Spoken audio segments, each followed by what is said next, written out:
Hey everyone, this is Keith Baker. I am the host of the Dancing with Cancer podcast, where we talk about how to live an upbeat, joyful life in the middle of the cancer storm. Let's go. Hey everyone, welcome to the 5th episode of the Dancing with Cancer podcast. My name is Keith Baker and I'm here to share my personal journey with cancer and then also share just some words of encouragement for each and every one of you, as I know everybody has their own battles that they're fighting with. So I believe last episode I shared that my medication, Jakafi, was the finances was worked out, and then 2 weeks later it wasn't worked out, and we owed $600, and we're trying to sift through the financial part of trying to get my medication restarted again.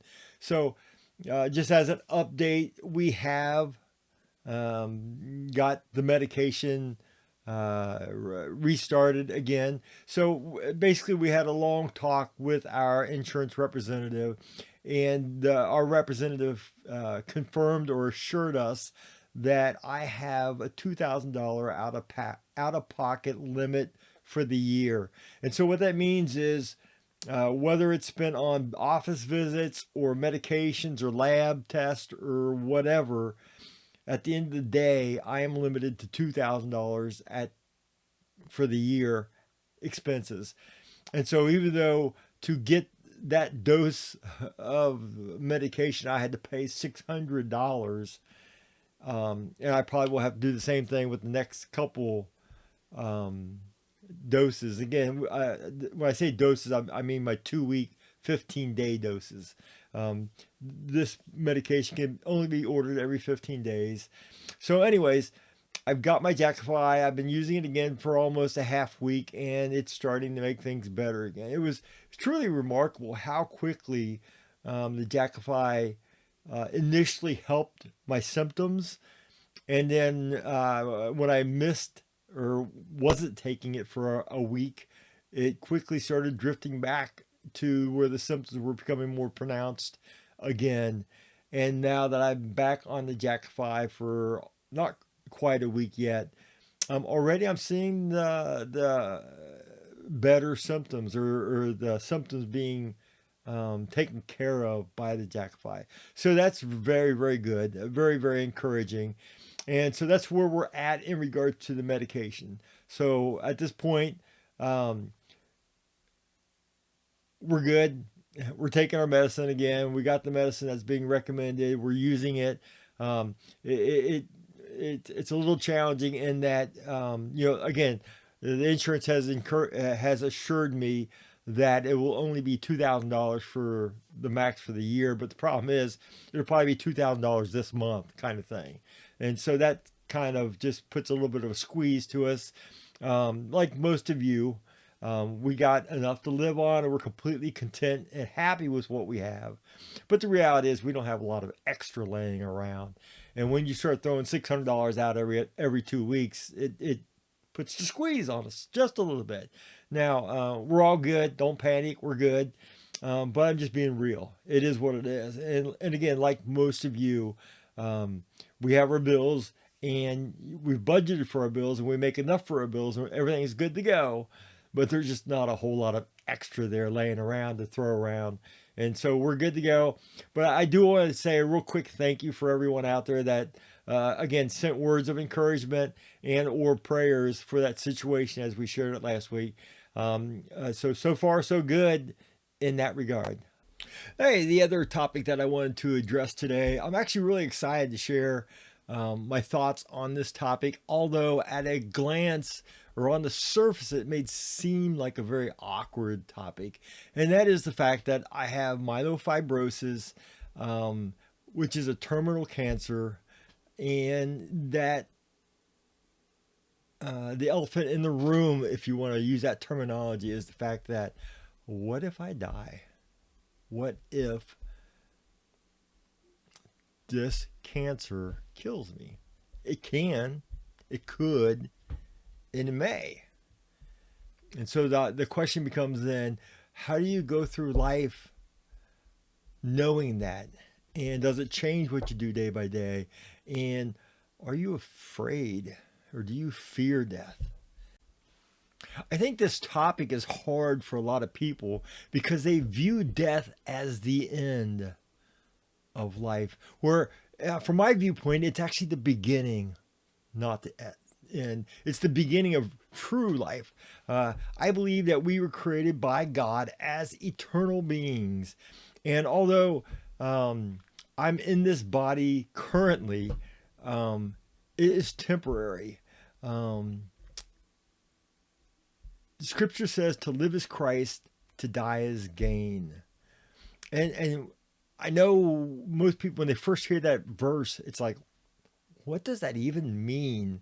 To live is Christ, to die is gain?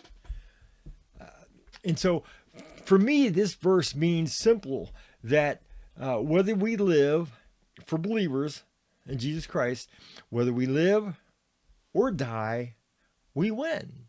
And what I mean by that is to live as Christ means that while I am alive in this physical body, in this world, I am experiencing the blessings of Jesus Christ.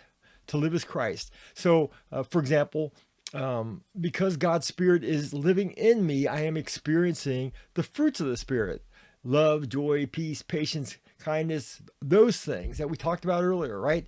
Those things should be a very big part of my life. And the longer that I am a believer, they become more and more a part of my life. So the first half of that verse says to live as Christ. To me means to live in this physical body means to experience Christ while on earth, or to experience the fruits of the Spirit while on earth, the joy and the peace and those kinds of things. And they've been a huge part of my life up to this point. But the back half of that verse says to live as Christ, to die as gain. So to live as Christ, that's amazing, to experience Christ in this world. But to die is even better, because to die means we get to see Jesus face to face. We get to experience a new world that's different from this world. So again, I've had a great life. Not to say I haven't had my share of battles, but I have had a very good life in this world, the physical world that we're all accustomed to, right? But the fact of the matter is, this world has been poisoned by sin. And because of that, there are times when this world is ugly and it's nasty and it hurts a lot at times in this world. And so the flip side of that coin is heaven is without sin. And because heaven is without sin, Scripture tells us that there will be no tears in heaven. And to me, what that means is, if you think back on your life and all the experiences that you've had in your life, think about the times that you have cried. Think about the times that really, really hurt you. And almost every one of those, if not every one of those things, can be tied specifically and directly to a sin, either a sin by you or a sin by someone else.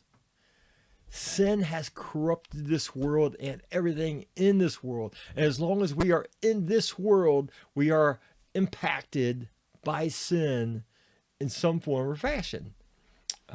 I believe that we are even born with a sin nature. Most people are, if left alone to their own devices, we tend to be selfish by nature. That's the sin factor, if you will. So for me personally, I grew up in the 70s, right? And so I grew up in a very conservative church. But I grew also, my teen years were during the 70s, 1970s, right? And the 1970s were the back half of the hippie movement, right? The 60s and 70s, you had the love, peace, hippie movement. And for those who aren't familiar, the hippie movement was a very anti-establishment, long hair, free love, love, sex, and rock and roll mentality. And you just had huge amounts of young people who were saying, screw you to the establishment, and just basically indulging themselves in sex, love, and rock and roll, or sex, drugs, and rock and roll. I'm sorry. And basically, they were doing everything that this world said you need to do to be happy. But many, many, many of them were finding out that they were not happy at all and that they were very empty. And because of this, there was this huge amount of these hippies then that were becoming followers of Jesus. And it was what we call the Jesus movement. And so as a teenager, again, I grew up in church. As a child, I never really made a declaration where I left God or chose to not believe in God. But there were times during my teen years where I drifted, where I experimented, made a lot of choices that I knew weren't right, if I was being honest. But you know how it is. You tend to rationalize things and make excuses so you can do the things you want to do. And so somewhere around 16 years old, it's like God got my attention and he revealed himself to me in a new, fresh way. And he said, listen, Keith, it is time for you to get serious about your relationship with me. Choose to walk with me or not walk with me, but make a choice. And I don't know, I became overwhelmed with the reality of God and his love and what he wanted for me as an individual. And at 16 years old, I rededicated my life to Christ. I became very serious, as much as you can as a 16-year-old, still in high school, about trying to understand spiritual stuff, trying to read the Bible and those kinds of things. And what happened was I've had this mix of very conservative church world and this hippie anti-establishment Jesus movement influence, both of them influencing who I was to become. The reason I bring all this up is because one of the themes that you heard a lot about in that time period, in the 70s, especially amongst the Jesus movement, if you will, was this idea, this concept that we are only visiting this planet, that this planet is not our home, that we're just passing through. And the idea, again, ties back to the same concept we were talking about earlier, that death is not permanent for the believer. Or to state it a different way is, if you can imagine Keith Baker, you're watching me on this podcast right now, but Keith Baker isn't really the person you're seeing right here. It is. Let me explain. I believe that Keith Baker is the spirit that lives inside, is the person that's on the inside. Now you're seeing my body, which I believe to be a temporary vehicle that I'm currently inside of while I travel in this world. Right? But I believe that God created us as eternal beings, but this body is not an eternal body. And so what that means is there's going to come a time at some point where I will open the door, step out of this body and into a new eternal body, spiritual body. And that is what we oftentimes refer to as death. And so again, while the world, our culture looks at death as the end of something, and it is the end of my life in a physical body, in the physical world. It is the beginning of my life in my spiritual body, in my life in eternity, which is going to be literally the day I die will be the greatest day of my life. And I know that comes across really odd to some of you guys. And it is totally within that viewpoint of believing that there is life after death, and in eternity that is going to be so much different than this world. Let me try explaining it in another way that might maybe help some of you better understand this. And then I also want to talk about why this is so very, very important. I think if you really see the big picture, it will change everything you do and how the lens that you see the world through, and even how you react to most things. So If I was to ask you, how important were the 9 months that you spent in your mother's womb? Most of you would probably think for a few minutes and say, well, on the one hand, I don't really remember anything that happened while I was in my mother's womb. So there's that. On the other hand, I know my body, went from being an embryo to being a baby during that 9 months. So it was huge and extremely important to my physical body as it grew from an egg to an embryo to a child. But the fact of the matter is, on our day-to-day lives, as we live in this world as adults, we seldom think about the time we spent in our mother's womb. It's not like we sit back and reminisce about, oh, the good times, man, when I was in there. The month 4 and 5 was really good months for me. We don't. We know it as a fact that, yeah, we spent time in our mother's womb developing, but we don't think about that. And I think most people, if not everybody, we don't have conscious memories of that time. And on some level, you could even make the comparison, well, I'm 62 years old, and 62 years compared to 9 months, it's just a huge difference. And again, the average age for most people these days is around 85. But there are people who live to be 95, 100 even. So you got 9 months compared to 100 years. The 9 months seems very insignificant. And the reason I bring that up is because I believe one day, someday, while we're living in eternity, right? So we die, we go to heaven, we're in eternity, and we're there for 100 years. But if we're truly eternal beings, then we'll be there 1,000 years later, and 2,000 years later, and 5,000 years later. And I can't help but think that while we're living this amazing life in heaven, 10,000 years into it, the 100 years that we spent on earth is going to seem insignificant compared to the 10,000 years or the 20,000 years or the 30,000 years that we spend in eternity. Just like the 9 months that we spent in the womb seems insignificant compared to the 62 years that I've lived in the physical world. So why is this important?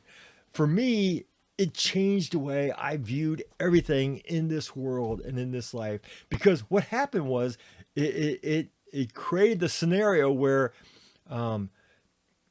I came to recognize that our culture oftentimes imposes priorities on us that, in my mind, are false priorities. And what I mean by that is oftentimes through movies, through music, through social media, these priority system, what's most important in our lives, oftentimes in our subconscious just becomes a part of who we are. And it's influenced greatly by the movies we watch, the TV we watch, the music we listen to, the social media we're engaged in, the video games we play, all those things. But for me, the priority list changed when I became aware of eternity. So what do I mean by that? Okay, so everything in this world is temporary.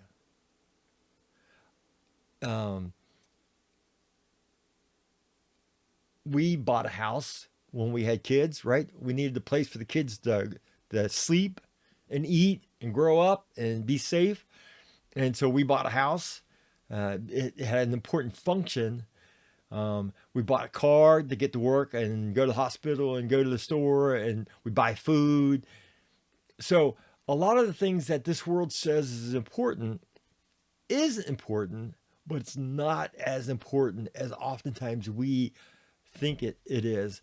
Or to put it another way, every single thing in this world is temporary, meaning that it will go away at some point. So I don't get too attached to a car. I don't get too attached to a job. I don't get too attached to a motorcycle, a boat, a house, any of those things, because they're all temporary.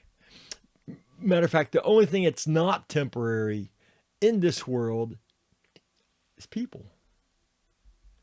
And because of that, because everything else in this world, my money, my job, my hobbies, because all those things are temporary and people aren't temporary, they're eternal. Every single person is eternal. That means that people are more important than things. The eternal people are more important than the temporary things. And so as I absorb that concept into my mind, into my life, to my consciousness, it just, the natural byproduct of that over time was it became much easier to sacrifice time, energy, money, property, whatever, to help people, right? To invest in people because they're eternal, as opposed to investing in, some.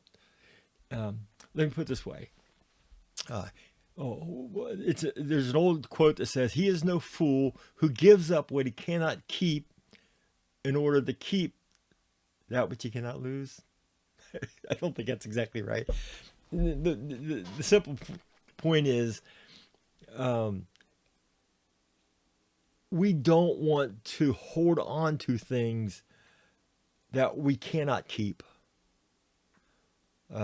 Yes, there's nothing wrong with having a house. There's nothing wrong with having a car. There's nothing wrong with having a boat. There's nothing wrong with having a motorcycle. There's nothing wrong with having any of those things as long as they are kept in the right perspective. But any of those things can become too important to us, and that's when it becomes dangerous. I've known people, for example, who get upset because they're having a bad hair day, right? I mean, right? But when you think of life in terms of eternity, all of a sudden the bad hair day just isn't quite as important as it maybe once was. And we start realizing that, our society, our culture puts so much emphasis on how we look, right? And so a lot of people spend bunches of money to stay young or look young.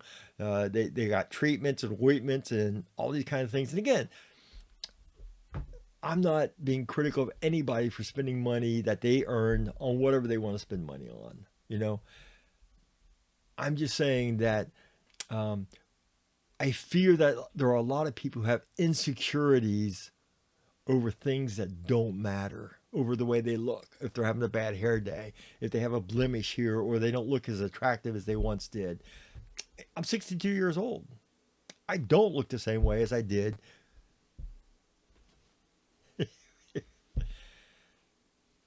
Anyways, so to get back to what we were originally talking to, I'm sorry if I got off on a tangent there, is that the fact of the matter is, yes, this disease can kill me and may kill me at some point, but I don't live in fear of that. I live to follow Jesus Christ, and I will get the most joy out of my life today and let him take care of the future. And if I die a year from now, or 5 years from now, or 10 years from now, when and if that happens, then I'll be ready. And then I would step out of this vehicle into the next vehicle, and so be it. So anyways, I hope that helped you in thinking about life and thinking about death and thinking about what's really important while you're alive in this physical world, and maybe in even helping you to establish priorities while in this physical world. We love you guys. We pray for you guys, and we ask you to come see us again. Thank you. Hey, thanks to everyone for stopping by. If you enjoyed the episode, please hit the like button. Also, please slam that subscribe button to ensure that you do not miss on any future episodes. Lastly, if you know someone who needs encouragement or who is going through a difficult time, please share this with them. More than anything else, we want to share this joy and hope that we have with as many people as possible, and we'd love to have others join the Dancing with Cancer family. Until next time, adios.